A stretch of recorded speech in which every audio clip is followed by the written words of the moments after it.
稀土是对本国不好，因为你要破坏生态，但对他国是有利，你可以创新产品。鸦片是倒过来哦，它是对本国好，反而是农产品没差，但对他国不好，会降低生产力。所以稀土将来在美国会奇货可居哈，价钱会很高。可是中国大陆反而该做的事情是用低价去控量，让这个投资报酬率非常的低，根本不符合他国的利益去做，因为它需要大量补贴，破坏生态。其他国家如果他做了也达不到规模，它成本会到太高，永远没办法跟中国大陆竞争。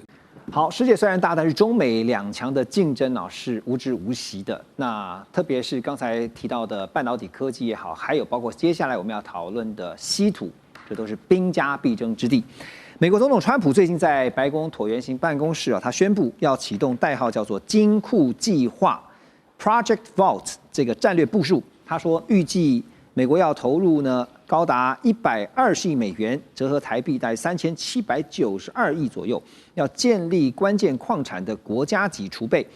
美国商务部长 Lutnick 还有包括通用汽车的执行长，以及艾芬豪矿业的创办人他们都出席了这场发布会。而这个金库就是这个 Project Vault 它本身是不以盈利为目的，只会收取微薄的管理费用、营运费用。那储备大约有60天用量的关键原物料，采购的标的则是锁定稀土、还有铜、锂跟钴这些重要的战略物资。那其中也看到了稀土产业新闻网稀土交易所他们提出了一份报告。这份报告对于美国来讲其实是一个提醒，而且是一个警钟因为很不乐观。报告指出美国恐怕要到2040年才能够建立自身完整的稀土供应链。所以提到了能源，其实川普也非常的谨慎，他也认为这个能源是美国的命脉。可是他现在透过这个金库计划要主导未来，希望在稀土上面能够更多的主导权，甚至包括定价权他的计划能够成功吗？大使怎么看？其实美国这个国家它这个本来的定位它就是政府是不参与各种实际的这些产业的经营，它甚至没有工业计划、工业政策，它是完全让市场来决定。所以就变成美国的军火工业也没有什么国营的企业，美国就是一个国家基本上不太参与、不太资本主义就是市场决定，就是市场决定的。那现在川普是比较打破这种政治传统吧，也没有说不行嘛。那美国的政府事实上他已经插手到美国的这些产业里面去了，那而且是自己直接设立机构来插手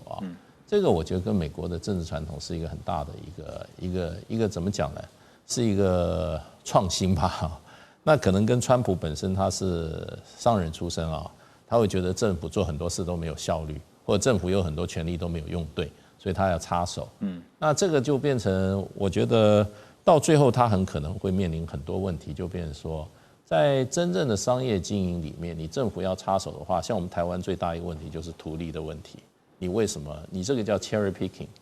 你为什么要挑它？你不挑它？对，你这个政府拿到的钱是要劫富济贫的，你是要做社会福利的。你怎么会把你手上抓的钱去已经获利无数的公司，像 Intel 这种公司，指定合作对象，随便就给他几十亿美金，对，上百亿美金，这种公司赚钱的时候把钱交给你吗？没有啊。所以这是一个，我认为我是学政治，我是从社会正义，就美国的政治文化来讲，我觉得他做这件事蛮危险的。而且美国没有这个传统。这里面因为美国的政治，它的所谓的政策决策后面有很多的利益团体的游说，到最后利益团体之间，那也会产生很大的利益冲突。只是川普目前这些做法，我觉得是突然让美国社会还没有回过神来，他做这些事情。而且他这些所谓设立的机构不管如何，他找这些做他里面的重要的决策单位的人都是重大的利益团体的代表人物。那这个东西跟美国的政治传统又有关系，会不会成功我不知道。那事实上的话，你比如说要做稀土的问题的话，中国大陆今天在稀土在重要矿产上，它不是这3-5年的问题，这是几十年的努力。对，所以那个报告才讲说到2040年，那是几十年的努力。你今天你掌握了矿源也好，矿源本来就不是中国大陆垄断的，越南有很多，马来西亚有很多，中南美有很多矿源，你都可以找到。对。可是美国的政府常常，我觉得他们这种就变成这种民主政治这种习性啊，他不太讲实话。那你掌握矿又怎么样呢？对，矿的问题后面还有一个精炼的问题啊。精炼的问题你还牵涉到你的很多社会法规，因为它高度污染。对，你美国能做吗？你放在哪里？你放 Colorado 州政府会同意吗？所以这些都是很多的问题。可是问题，美国的政治人物常常就把复杂的问题简单化以后，然后描绘出来一个很漂亮的 picture。反正能不能实现？4年以后他也不在那个地方了。对，就是美国现在把所有的制度上的弱点都把它扩大到实务里面的最大的问题。所以我们讨论他这个问题的时候，不管是你今天出席了什么一个很伟大的一个计划，你要搞什么这个政府要参与到实业的实际的运作里面我基本上我都不会很乐观。能不能成功还不知道，但是起码要点出了，就是未来有没有可能弊病丛生是一个问题，还有就是利益勾结的问题。那刚长久了，对，就是没有办法 not sustainable。因为他现在就是拿了一个 MAGA 的这样的一个理由出来，很个人化，很短视。是，而且刚刚提到了矿源的部分现在日本也在找矿源我们要提到就是说呢，这个稀土真的在大作战的这个竞争之下呢，日本最近也宣布，就是由他们的官房副长官尾崎正直他在先前其实已经表示说呢，日本的钻探船叫地球号，成功的从南鸟岛的外海这个深海海底采集到了含有大量稀土的粘土状沉积物。而另一方面，在美国这边也看到了美国副总统 Vance， 他正式宣布一个国际联盟计划，说要建立一个优惠贸易集团，通过灵活的关税为关键性原材料的各个生产阶段来设定参考价格。目的就是要抗衡中国大陆在关键原材料方面的地位。那现在包括了韩国、印度、日本、澳洲，还有民主刚果等等55个国家都出席了在华盛顿的这一次会议。中方呢，在1月份是先成立了一个包头稀土产品交易所，稀土价格的指数呢，正是在官方网站还有新华财经这些专业的终端同步上线，其中涵盖了蓝市，然后普这些主流的稀土产品，那跨足定价基准话语权。我们要讲的其实就是中美双方现在在稀土的这个议题上面，都希望能够掌握更大的主导权。那所以安雅老师，我问一下，这个稀土的国际交易价格，在目前来说，多半都是由谁来决定？这个买方卖方的交易是公平的吗？您觉得？延续刚才介大使讲的这个稀土的生意经就是鸦片生意经的倒反。稀土是对本国不好，因为你要破坏生态，但对他国是有利，你可以创新产品。鸦片是倒过来它是对本国好，反而是农产品没差，但对他国不好，会降低生产力。所以稀土将来在美国会奇货可居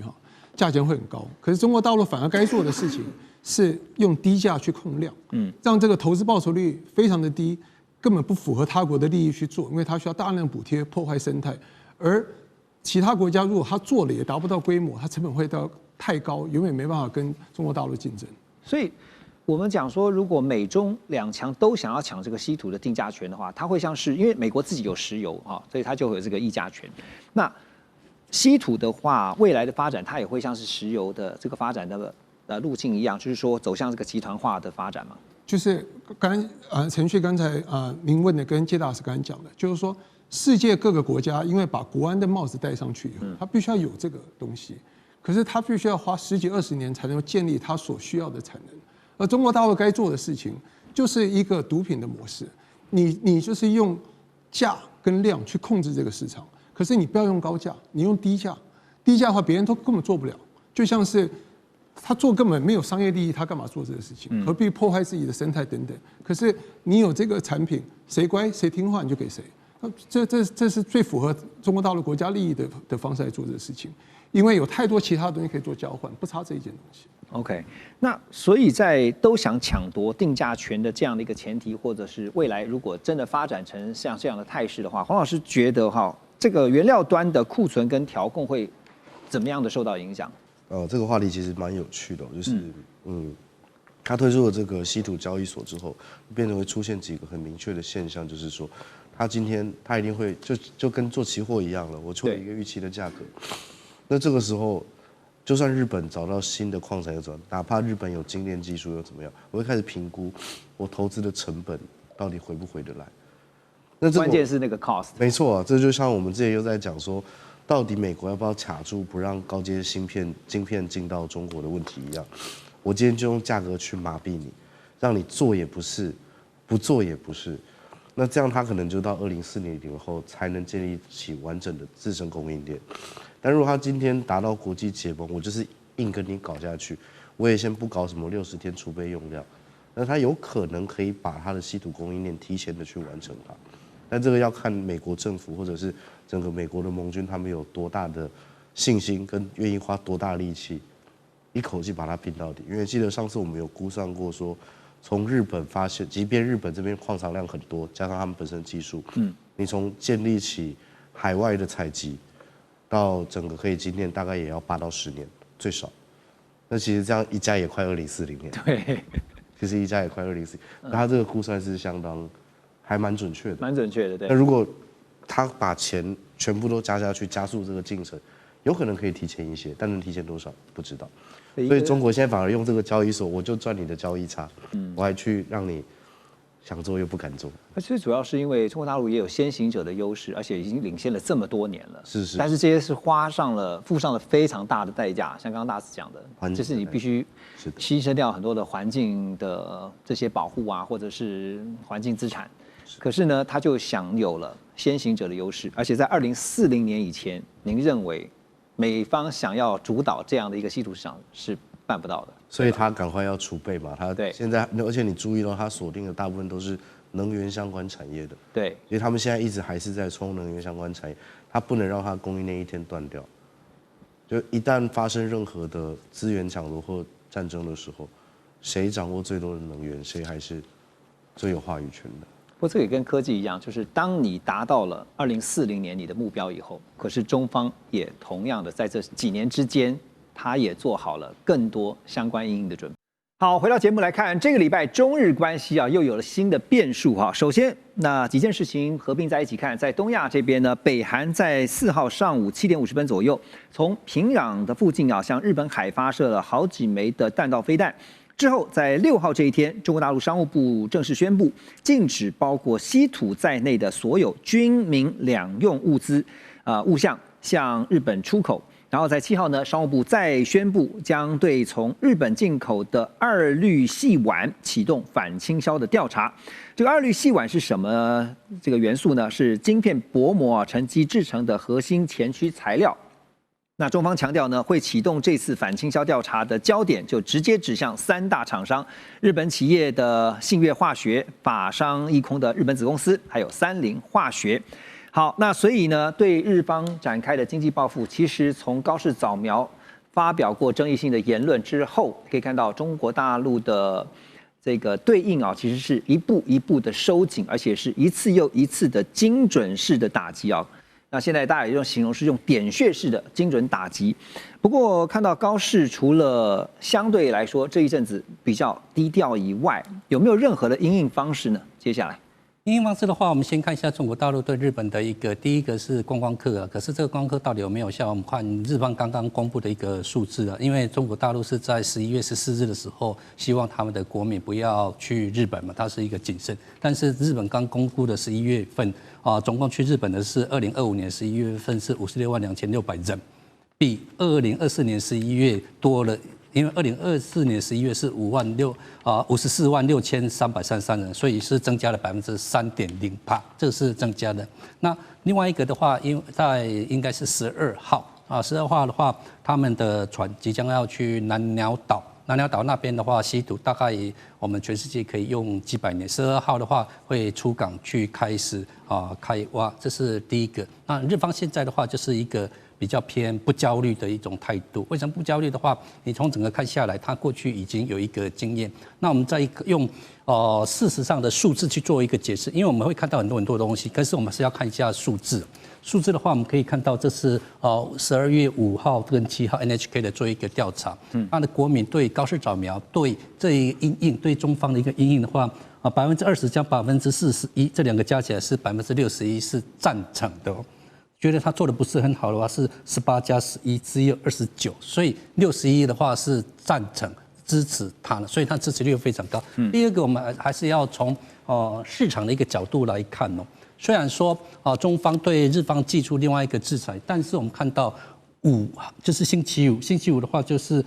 应该是1月9号，日本的股市是往上涨的，日本股市没有往下跌，它的股票没有去松动的，反而是往上涨的。也就是说，虽然中方对日方祭出这么多的一个制裁，但是在国民它的一个支持率它是很高的，而且市场的话它是没有动的，没有动的话代表的话，它那个点穴式的话，可能会对某些企业会有影响。那即使是有影响的话，对整体来而言的话，并不会有太大的一种影响。老师觉得是冲击不大。就是说观光也好，包括像现在所寄出的这个稀土材料这些相关的这些制裁，不是制裁，就是说这些管制也好，或者说反倾销调查也好，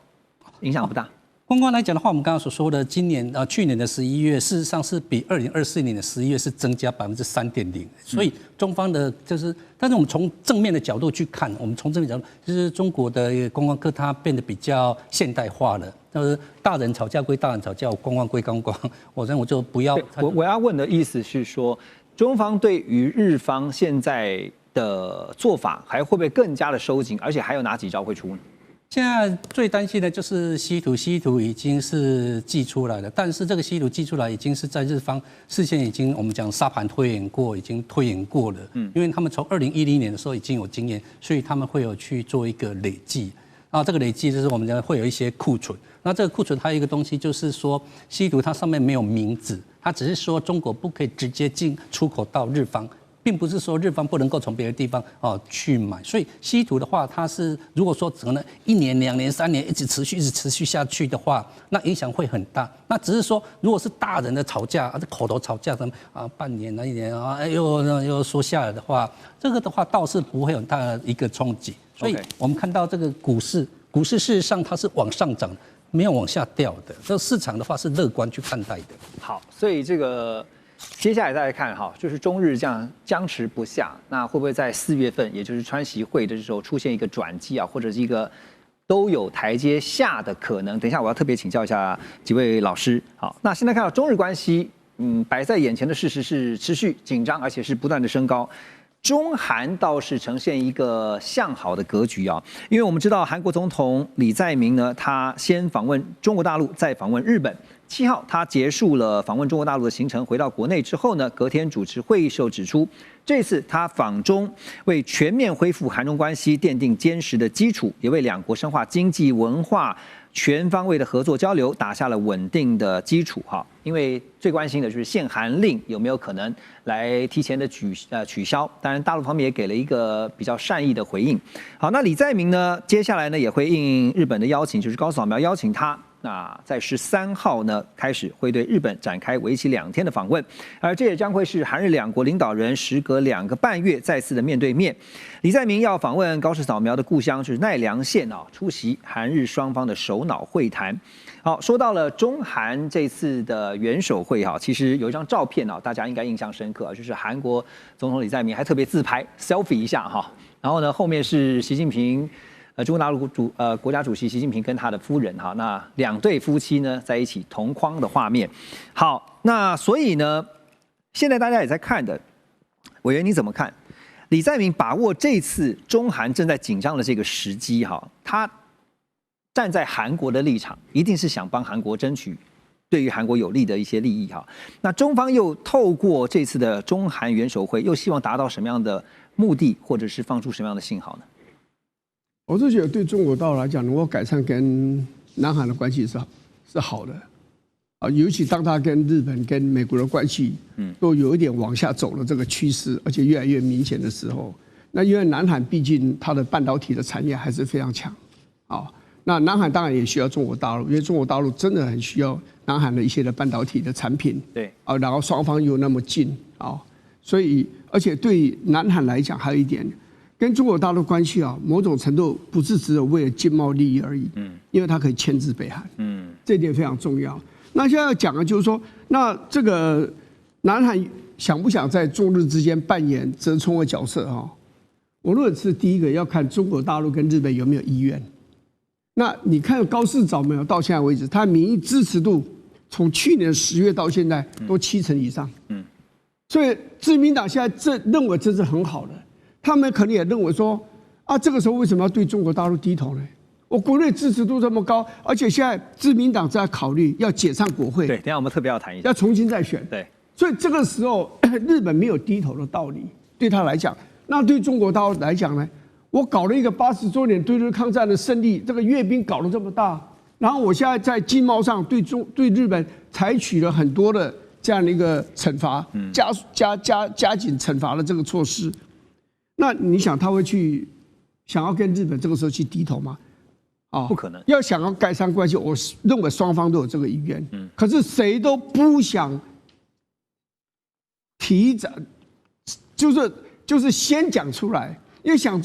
讲出来说啊，我希望跟日本改善关系，或我愿意跟中国大陆改善关系，那就显然你气势就低了嘛。而且前面做的都白费了。那你要考虑到国内的反弹哦。对啊，你北京在这个外交对日本的外交上，你表现那么强硬，突然间说你要改善跟日本的关系，我看中国大陆你自己本身这个车子要怎么刹车？那对高市早苗也是也一样。因为高市早苗他现在是一个非常右倾的这样一个政府，对中国大陆要去低头的话。他可能认为是一种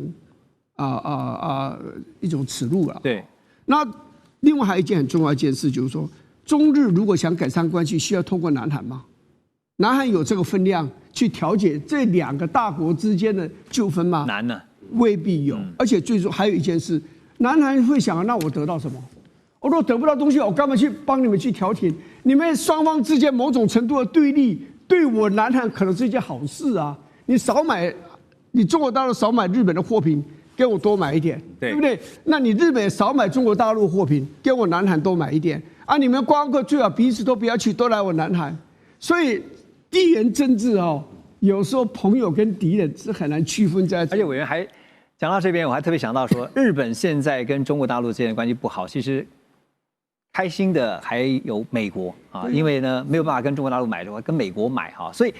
回到刚刚讲说那个分量不足的问题啊，那所以美国应该够分量嘛，所以就是会不会在4月的川习会也可能会是一个化解僵局的机会？我想今年的一个2026年的4月的川习会，应该是大家各界万众瞩目的一个盛会啦。那至于是说，没错，刚刚老师有去提到这个北朝鲜或者是在韩国啦等等这些问题啊，因为朝鲜半岛有自己的一个矛盾存在，而且对南韩来讲的话。他是日本巴不得他们的中日关系更紧张一点，可是对美国来说就不一样，因为其实我们要看就是美日关系跟这个日韩关系是不一样的。对于日本来讲的话，日本的一些军事国防的或者是外交的政策，基本上跟美国是并切合作在一起的。所以其实今天来看的话，但是川习的见面是不是可以去让中日的关系会有一些春暖花开？我觉得还是去回归到美国本身的大战略。如果今天就川普来说，如果在去年12月发布的 NSS 这一份报告可以去代表美国的一个世界战略观的话，那我会认为中日关系即便好也不会太好，可能不会像现在一样这么样的一个剑拔弩张。但是你说要恢复到过去这么好的一个状况，我觉得是很难的原因，因为对美国来讲，美国采取的就是这种远交近攻，它或许对中国是可以互动，然后它的这个近的这些委内瑞拉或者是一些格陵兰等等这些东西，它要去牢牢的掌握在手中，但是它会去利用，或者你要说利用也可以，或者是合作也可以，它会去透过日本来去牵制中国。所以其实对于美国来讲，他甚至也不会希望中日的关系太好，因为对美国来讲，日本就是他最重要的一个前进基地。是，所以刚刚我就突然想到 timing 还没出现哈，但是对于高市早苗来讲，现在有一个很好的 timing， 就是呢，刚才委员点到的要来改选国会这件事情啊。日本读卖新闻也报道说呢，高市早苗正在研议啊，考虑在23号国会一开始呢就宣布解散众议院来进行改选。那画面当中我们看到自民党呢目前在众议院拥有199个席次，和维新会合计的话呢，勉强达到过半所需要的233席。但对于高市早苗来说，他当然希望自民党是独大，就是在国会是过半数的，不然现在钳制于这个维新党，其实有膈应哈。蔡老师，你了解日本的政局啊，所以您觉得，高市接下来就是他所带领的自民党有办法一举成为过半的国会最大党吗？高市早苗的话是我们所说的安倍前首相的一个继承者。那安倍的话，他非常会选举，他国政选举的话连6胜连6胜创下应该说执政最长的一个人。高市的话，他们事实上在去年11月的时候，内部已经做一个调查，如果11月解散的话，大概可以得到260席。今年的话又增加了，可能要再往上升，这是他为什么要解散的一个原因。他算过了，有算过了。那为什么会选安倍会选的一个很胜原因，就是叫做安倍经济学。但是现在对日本而言，它的名字叫做中国。我们看一下，多少国会议员来到我们台湾？不管以前他亲不亲台，反正现在只要选举到，很多人都会来台湾。那有多少人去到中国大陆？0。连国民党都不敢去。那我们如果说再用所谓的那个数字来去做一个解释的话，数字的话我把它做一个整理。这个整理的话，这就是所谓的各家媒体的一个，因为可能就说有一些偏解什么的，但是给大家整理看起来，不管是11月，不管是所谓的大概都6、7成。都会大概是7成都没有往下掉。那既然没有往下掉的话，它的支持率是非常的高。那非常的高的话，他用这样去做一个解散，那可能又有些人会去说了他可能现在是支持率高，可是是不是对于政党的支持率不是很高？那我们再用政党的支持率去做一个解释。政党支持率现在的自民党是大概是30%，第2名的只有6%，所以我们如果说撇除没有所谓的政党区分的话，那自民党大概就是占1半，因为这些人的话，他可能会投给自民党。那我们刚刚说的安倍，他为什么会选叫做安倍经济学？但是现在自民党他们选的叫做中国，所以只要中国对日本越不好的话，他现在的保守派的力量会越强。那越强的话，国民的支持率自然就会越高。那越高的话，就是这个是一个时间点。而且你如果没有在23号解散，因为进入国会可能那个在野党会批评，而且他们担心，万一内阁出来有一个人出包了，有一些什么 scandal 又出来了，他支持率会往下降。所以现在是最好的 timing。这个是他们去算过的一个结果。好，那我再快速请教您哈，如果今天自民党成为未来的国会最大党了，哈，高市可以全面执政了，对于中日关系，您觉得是好还是不好呢？中日关系的话，日本他们会想，我跟你好的话，它可能只是一种表面，因为中日关系的话，他们还是存在所谓的军事上面的一个问题点。我们说中日好，大部分都是什么政治好，但是他们那是外交，外交的是一种表面，那不是真实的。军事的威胁是日本真正面临到，他们真的是连国民都有感受到他们的军事威胁。一般对政治没有兴趣的人，现在感受到中国他们军事一天到晚来到我们这里，他们会担心。好，回到寰宇全世界，我们继续来看的是美国终于认清了一个事实，而且是吃了秤砣铁了心，决定要这么做了，就是稀土必须国产化。美国稀土开发公司 USA Rare Earth 在这个礼拜呢，因为宣布稀土产量呢提前2年到2028年年底呢，就会有这个提高的稀土产量，所以呢，股价一度上涨了超过3%，但后来呢，这个走势又转为震荡回落。市场上对于这个消息的反应是呈现比较分歧的局面。USSR 呢，他们表示说 ，Round Top 这个矿床被认为是美国目前最重要的稀土，而且是重稀土来源之一。这当中的蕴藏呢，包括什么呢？包括像镓、铍这些战略金属，而且还涵盖了像低压、普挖这些关键材料。而这些材料，我们刚刚所点到的这些呢，是广泛应用在国防武器系统、高强度永磁体电动车马达以及再生能源设备，还有航太技术的领域。这间公司呢，他们提出了2大利多啊，他们说在奥克拉荷马州。那要建造一个面积呢达31万平方公尺的永磁体制造基地啊，这个地方叫 Stillwater。另外，他说有一大利多呢，就是溶剂萃取试验的成功。所以这家稀土公司的执行长就是汉普顿呢，他就指出说，高价值稀土的需求在国防跟绿能领域都正在快速的成长。好，所以重点来了，就是美国决定要做了，就是一定要稀土国产化。接下来是美国的发展重心，所以有国家资源、有资金，又有政策的支持啊。可是要请教一下骆老师，华尔街的反应却不大，就刚刚看到说还震荡，是对市场的前景现在有什么样的疑虑吗？华尔街从来不会放弃任何一个炒作股票的机会，没错。所以他们在 MP Material 这家公司今年已经涨了5倍了。那刚刚讲的 USA 呢，这个 Rare Earth 呢，它也涨了2-3倍了。所以已经都涨过头了，不是它没有涨，之前炒过一波了。对，那尤其是 MP Materials， 那时候美国政府还入主买了它15% 的这个优先股，所以那当时它的股价，它认股的价格是30块，后来涨到100块。那最近回跌到53块钱左右，所以它已经都是涨完了。那这一波为什么没有再继续炒作？第一个，你稀土你还是要依赖中国的精炼技术，像 MP Materials， 它没有办法精炼，它还是要运到中国大陆精炼，所以它没有办法。第二个，股市的一个特质啊，就是说，当这个利多出尽的时候就不会涨了，因为大家觉得只有你没有办法取得这个货，那价格才会被拉涨。那如果大家都可以取到这个货的时候，那这个价格是不会涨的。所以这是股市的一个心理作用。那第三个，这个美中在釜山所谈的这个所谓稀土的这个框架协议，它只是一个框架，它并没有执行的细节。所以到底现在成品可不可以卖，还是这个原料可不可以卖，就会成为一个争议。所以它还是需要一些出口许可证的审批流程，要有一个完整的一个协议内容，这个协议内容最后才告定落。所以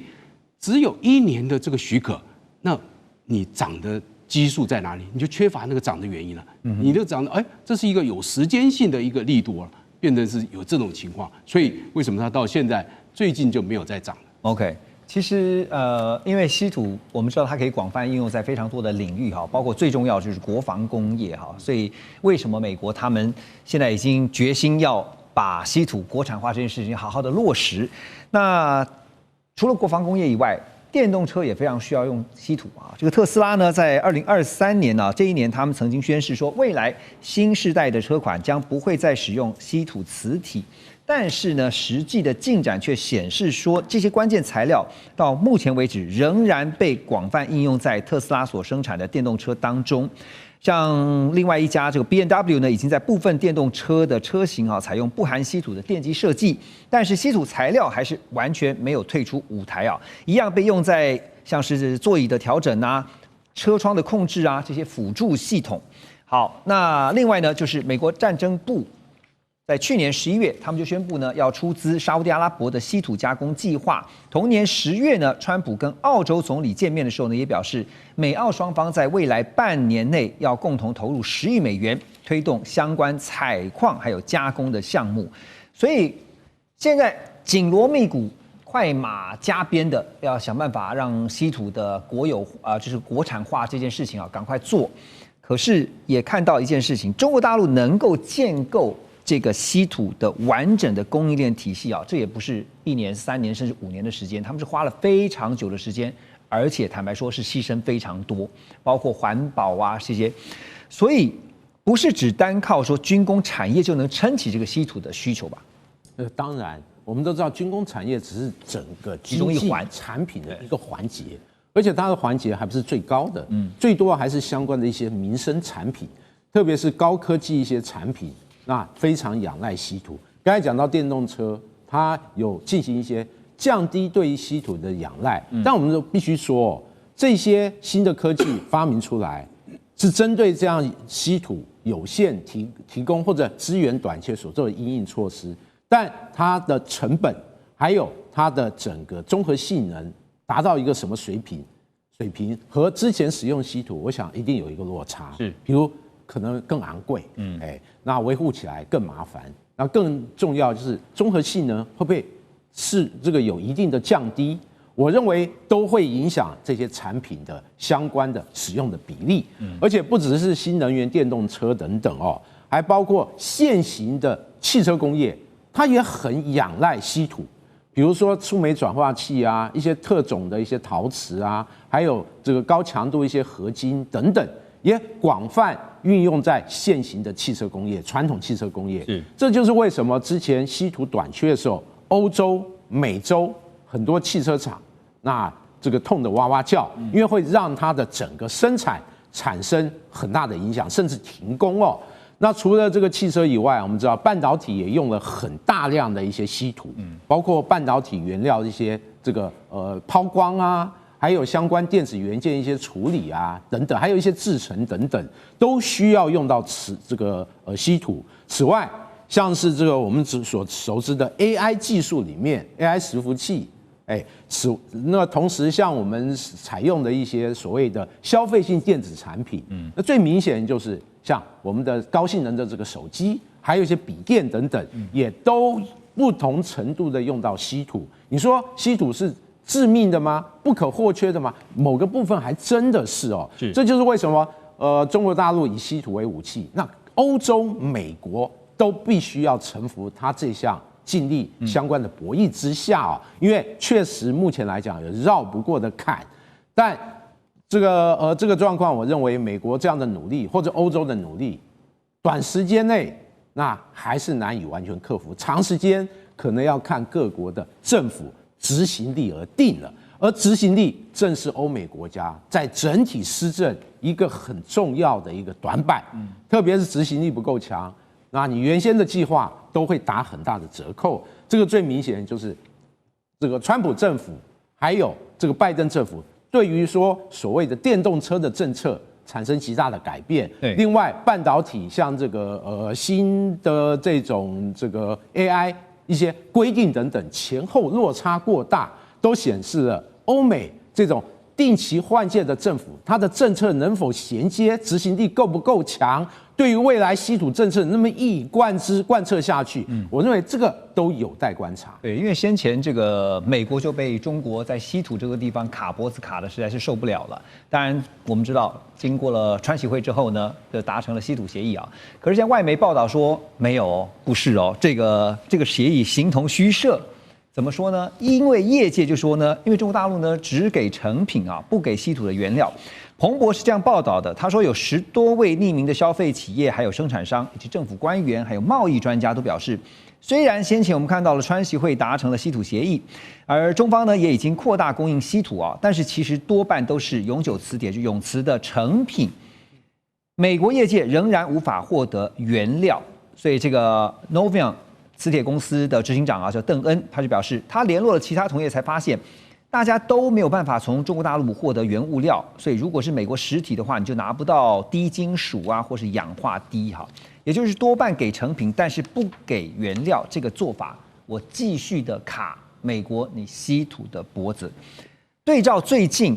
有一件事情，大家应该也在国际新闻上面看到，就是川普任命了他的格陵兰特使。所以他对格陵兰还是不放弃啊，因为他知道在中国这边没有办法，所以呢想办法从格陵兰这边将来要开拓他的稀土的另外来源了。是，我想这个稀土这2个字很容易让大家误解，以为这种土很少哦，其实不是，它是里面的元素是稀有的，而不是这种矿材本身很少。所以全世界的分布其实很广，但是要有能力去开采，或者是有高超的技术。中国大陆发展的久的，所以有。那我觉得从原料这个2个字，我们来理解一下，就稀土矿出来以后，它要先加工过，才会变成稀土氧化物或者是稀土金属。但是这个应该还不是美中竞争过程里面所谈的原料哦，它所谈的原料应该是中间品，也就是再精炼过一次，它会变成一种叫做铝铁硼磁材合金的东西。那它可以做这个瓷粉、瓷片，或者是这个半成品的磁铁。那这个为什么这中间原料中国不愿意供给美国，而是只要把它做成最后的终极产品，就是永久磁铁卖给美国的原因，是因为这种原料它可以做雷达。它也可以做这个马达哦，那马达跟雷达这个意义差很多，一个有军事，一个不是军事。它也可以做 AI， 它也可以做无人机。就是我原料给你了，结果你到底怎么用？没错，我无法管控。所以对中国来讲，这是一个理性选择，就是我把终端产品卖给你的时候，你就没有变化的。但是我如果把中间产品卖给你的话，你可以做各式各样的东西。而这件事情并不是中美竞争过程里面中方所乐见。所以我觉得他在考量这个稀土的出口、中间品的控制上面，它考量不是美国依不依赖的问题，而是这种稀土的中间品本身是一种战略物资，它可以民用也可以军用。那中国大陆不愿意你有这么大的弹性，所以我干脆卖你最后的终极产品。好，中美2强的竞争是竞争不完的。那最近看到了，除了我们刚才提到的晶片科技，还有包括稀土之外，哈，最近呢又谈到了一个非常重要的因素，就是原料药。那这一趴特别来看一下中国大陆跟西方在制药还有相关方面的交锋啊。根据台湾的《远见》杂志的报道，当然《今周刊》也有相关的报道，有一个最新报道说呢，中国大陆目前掌控全球36%的原料药市场。如果因为贸易战或者是地缘冲突而管制出口的话，那恐怕世界医疗体系会面临到崩塌的危机，这非常危险啊！因为光是影响的就有2种最主要的用药，一个是抗生素，另外一个就是抗过敏的这个抗组织胺。好，以抗生素来说啊，中国大陆在2025年全球以及中国抗生素市场报告当中指出，2025年全球抗生素的规模是估计达到685亿美元，而中方呢供应70%以上的抗生素原料。美国如果从零重建一条抗生素的产业链，至少要5到7年的时间，而且还必须保证是美国政府要持续采购才能够达成这样的一个目标。所以现在大家担心的是，在晶片稀土之后，原料药市场会不会变成是这个中美之间在博弈啊？接下来一个非常重要的我们讲说项目吧。大师怎么看？除非美国开始就进中国大陆原料药，让美国的厂商啊，他去寻找另外的供应非中供应链，非中供应链，要不然的话，他不会舍目前的中国的供应链。因为什么？因为中国大陆现在就是说，整体来讲，就是说，我们刚刚只是讲抗生素这个规模70%的原料药是由中国大陆。整体来讲，在全世界的药品申请里面，原料药中国占4%，中国大陆占4%。那么为什么中国大陆的占4%？就是过去很多西方药厂跟中国大陆药厂合作，因为为什么？中国大陆的性价比高，那这个是一个长期合作之下产生的一个产业链，那个是市场形成的。不是政治有干预的，对，只是市场形成下来，就是全世界原料40%最后重要。那为什么中国大陆会成为那是世界第1大？世界的这个原料药供应国呢？第一个，中国的产量规模大，也就是它达到一个很大的规模，它的成本自然降低。中国大陆本身的国内的需求量就大，那有国内市场支撑之下，它把它的这个经济规模做大以后。那再去扩展大陆海外市场的时候，它的怎么讲，产量规模就让它的价格事实上是非常有竞争力。第二个就是说，大陆近这么多年的发展，它的产业链非常完整。你不要只看一个原料药有相关的这些这个说所谓关键链就是说这个生产链上的各个项目，它都非常完整。是。第三个就是说那么就是中国大陆事实上在很多这一些关键的药品上，有特别的着重，包括很多包括很多重要的疫苗。中国大陆因为国内的市场的需求，它有它的重点存在，所以这个已经是一个算是16年那种产业链这样，很完整、很成熟的。一个中国大陆的产业链，再跟世界的大药商合起来的一个产业链，所以呢，会不会出现问题？美国发现是问题，那我觉得中国大陆在没有受到压力之下，不会把这个拿出来做一个贸易的武器，因为没有这个必要。对，这个是中国大陆产业，尤其药厂才慢慢往上升的。中国大陆自己的药品的专利也越来越多。自己研发的新的药品，因为就是说，跟很多国家来比，中国大陆有一个庞大的市场来支撑这个产业，自己的国内市场就非常大，所以自己的药品的研发上面也越来越强。那这个就是整个全球的药品业的竞争业，就发觉中国大陆是一个强劲的竞争者。可是美国的是从国际政治角度说，哎呦。原料要这么多，40%、70%超过这样，万一中国断供怎么样？除非我觉得美国愿意把这个贸易战带到这一块来，也就是说，我现在你美国的中国大陆原料药，我给你提升多少多少的关税来挡你的原料药，那中国大陆很可能就会采取相对的一个报复的措施。那在它6、7年的这个需要追赶的时间内我就用断供的方式，让你不要用关税的方式来打击我的这个原料药产业。因为这个原料药，其实坦白讲，真的跟晶片跟稀土来讲，它的重要性不亚于我们讲到的稀土那当然，这个现在就是要看接下来这个中美双方彼此过招的互动是如何。我讲到稀土呢，现在这个稀土，根据产经新闻的报道说，日本政府啊现在也特别强调说有稀土哈，因为这个预计在2026年1月开始，就在日本最东端的南鸟岛的外海要进行试土试挖作业，因为呢他们说南鸟岛近海的稀土泥这个纯度呢大约是中国大陆稀土的20倍，纯度很高。不过12月4号，日本这个国民民主党的议员啊，这位议员叫做山田吉彦，他在质询的时候表示，他说这是日本极具突破性、充满梦想的计划。但是今年6月，中国大陆的航母辽宁号曾经在南鸟岛这周边，就日本专属经济区航行，所以他担心，如果大陆方面呢实施某种干扰的话，我们能不能够进行排除？那常常会问这种假设性的问题。OK， 好，那所以呢，日本的防长就是防卫大臣小泉进次郎对此表示呢，日本的自卫队会持续对中国大陆的航母动向进行严密监控，好，确保资源的调查能够在安全的状态下进行。好，那现在在南鸟岛发现有不错的稀土资源，纯度也很高。可是呢，稀土还是必须要从开发一直到最后，最困难的是那个提炼啊，短期之内要摆脱对中方的稀土依赖很难吧？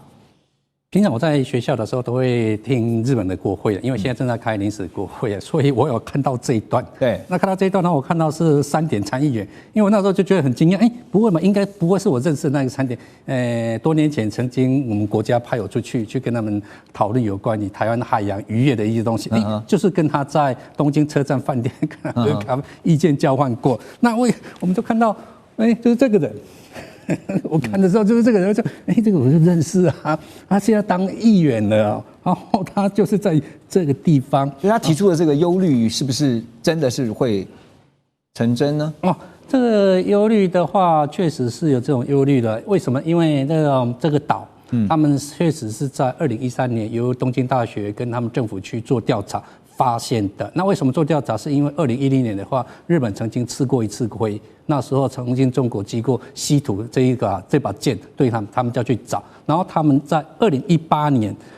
年东京大学他有去公布了，如果这一些我们讲全部都有办法开采起来的话，全世界大概可以用几百年，以量来讲，可能可能不同的种类，但是可以用几百年。然后山田他说，日本这一些资产就是海洋资产，大概也会有500兆。那500兆的话，可不可以开采起来的话，理论上现在应该是不会有问题的。为什么？因为他们在今年的临时国会里面一直在讨论这种问题，特别现在跟中方的关系又不是很好，那不是很好的话，明年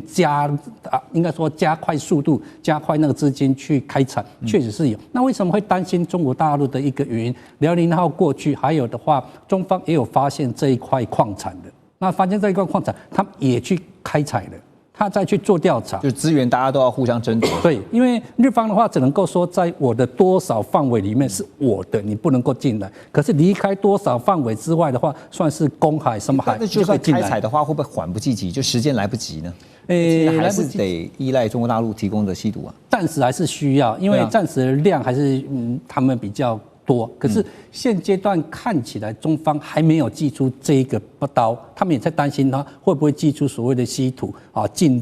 运，就好像2010年。但是现阶段的话，他们应该会很加快速度去开采，所以这一波紧张关系反而助长日本去开采稀土。对，所以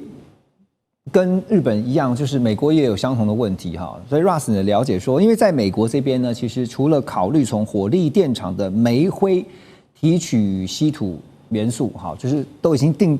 就是把那个脑筋都动到那个煤灰的哈。那加州大学的 Davis 分校呢，也获得联邦政府300万美元的资助啊，说要开发新的技术，从矿山还有工业流程当中的酸性废水里面去提取稀土元素。这个计划呢，它最主要的目的是利用 AI 来进行蛋白质设计，然后结构的塑造，还有耐酸制程开发，透过建构工程化生物就是说把它变成一个生物催化剂，然后呢把这个应用在耐酸微生物宿主。所以呢，简单来讲啊，就是可以选择性的从酸性废水里面提取稀土的元素，然后变成从稀释的废水里面提炼出一个有价值的材料，就是要透过提炼嘛。所以稀土，我们一直曾经也讨论过，就是你去发现。你开采可能都不是最大的问题，最大问题可能是提炼，因为提炼还牵涉到了很多的污染的问题哈。所以美国现在也想，它有好几个管道，想要兵分多路、多管齐下去想办法摆脱对中国大陆的稀土依赖。可是还是回到那句话，短期内它有什么方法能够完全的摆脱？短期之内是很难，但是川普还有他团队的确是很注重这个议题，花不少时间研究想办法，甚至这次川普去来到亚洲了，还有宣布跟稀土方面跟马来西亚、泰国、日本有合作的MOU 等等啊。还有一个很重要的部分是川普政府上来之后。也是投入很多时间在做所谓的 deregulation， 就是法规这个松绑啊。那很多是为了做这个不管是能源方面、传统制造方面，甚至这个稀土提炼方面了。但是因为拜登政府